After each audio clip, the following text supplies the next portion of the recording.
An bhfuil an croch céanna ar na súla. Níl, ha sé dó dhéanta.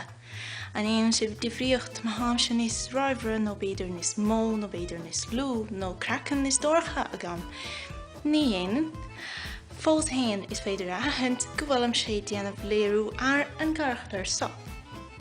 So, cílíonn sin go bhfuil cosplay dúrach ar nós Aistriúchán. Yay!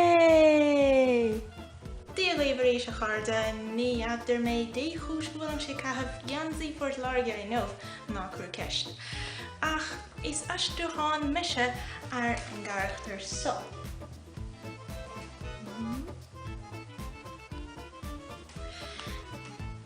Agus, de chuirs gruig bréagach ormsa agus meach cuma cosúil lena gruig féin. Agus de chuirs limsí tail ormsa. Agus meach cuma gormar mahúla mar níl súla gorma agam. Ach, fós hain is fiú maha sé bréagach agus maha sé just cosúil leis an garachtar. Déidir rá gur Aistriúchán mise ar an garachtar so. Agus siar le Harlíonn go minic is síl an Aistriúchán. Bhíonn Aistriúchán I gcónaí cosúil leis an bun héics ach ní héon bun héics fós. Agus há sé sin normálta agus ná dúrtha, so ná bí a cháine go hátha mór bhfuil tusa I d'Aistriúchar. Agus mór bhfuil lisagad céirtha a dhéanamh agus tusa ag cáine Aistriúchán éigean. Níl gach ile Aistriúchán mícheart. Agus minic go leor bíonn sprioc fé le ag an Aistriúchán agus na héictear sin, agus dá bhar bíonn duine a cháine go hátha híomh scanáin $5 scanáin agus rudí mar sin. So, de cholas é sin go minic annach chu duine rá, well, han $5 sin ceart go leor ach do leabhar an charachtar I bhfad níos mó. Ach fós hain had taran I gcóir an méid charachtar gur féidir a chuir sa $5. Agus dá bhar is gá coppla dágáil ar leatíomh ach ag an am céanna, ma ha an bré céanna, an bun bhrí fiú is Aistriúchán fiúntach é.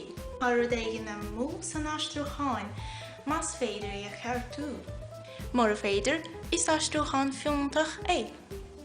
Mas muintear ar go dom. Is obair inreachtainna é an Aistriúchán.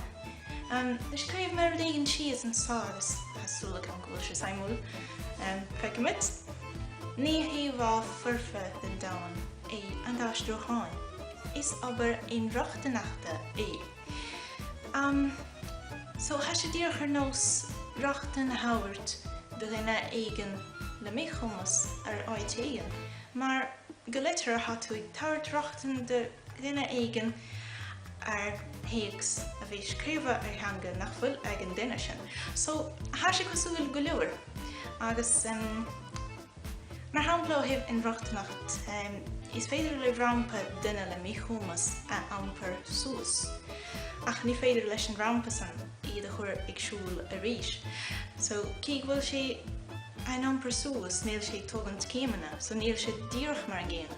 A fós hain hans broch chéanna buint amach, so ha sé go bra. Agus leis an Aistriúchán tarlíonn sé sin freisin. Is féidir le Aistriúchán tuiscint bunúsach a hauirt do gine a há léamh. Ach ní féidir leis an Aistriúchán cultúr eile a chur ar an duine sin. Agus go déann féin buin an teangacha éagsúla le cultúrtha éagsúla. Mar bhfuil an cultúr fé leis an fálamtha gas, níl an teanga fé leis an fálamtha riamh I gceart. Is le duine ar nós Eugene Naida sa fihiú haois an seanachán ceap faoi Aistriúchán. A chur Aistriúchán I gamparáid le rudéigeanna ampar ó áitígan go dtí áit eile. Ach seachas sin ampréitarí ón hiatíochs go dtí an tarlatíochs. Ach rinne sé botún an san. Coppla botún inar ire. An céad botún ná ní féidir tíoch son lán aistriú an céad áit go dtí an áit eile, mar há teangacha de friúla agus go minic níl cúpla rud i teanga éigean agus há cúpla rud sa bhreis i teanga eile.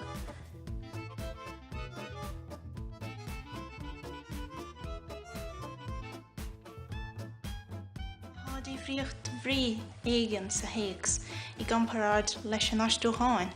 Uaireanta is gá an difríochtain a chuir an san, agus uaireanta eile is botún é. Ach ní botún é gach ile uair. Baineann an botún eile a rinne sé le cultúr seachas dúch focail agus abertí agus litreacha. De bhí sé gabhairt Bíblia nifa a aistriú ó Latin go dtí béarla, ach siar de bhír bunaige ná a aistriú ó drám Catholicach go dtí drám Catholicach eile. So bhí sé anna íosca agus níor gá le haon miniúchán nó haon rud a athrú sa tíag sans go mbeadh sé in tuige, agus siar de thardlíonn in nánachid Aistriúchán an le inniuh, mar níl tú i dtaileáil le gá drám a chad dúch mar an déana. Mar hampla, tá focail éigean sa Gearmánis na fuil gá leis i nánachid teangacha eile, agus sinné spontan. Sa Gearmáin há nó sin ag duine gach ile rud a fleanáil bríomhré, fiú a háta just i ggéire dul mach le do charda, agus mar ritheann an smaoinebhairt.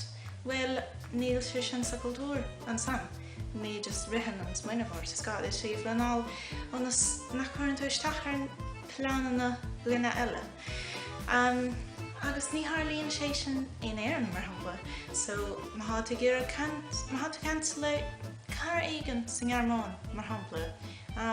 Oh, hello, ar bhfuil leat sa teachtain sa spontan? Ar cilíonn sin, ar bhfuil leat sa teachtain sa gan é fleanáil riomhré, agus má Yule teacher é níl sé drofaíosach an san. An so in éireann is féidir é aistriú ar nós, oh, hello, Hara, ar bhfuil leat sa teachtain sa?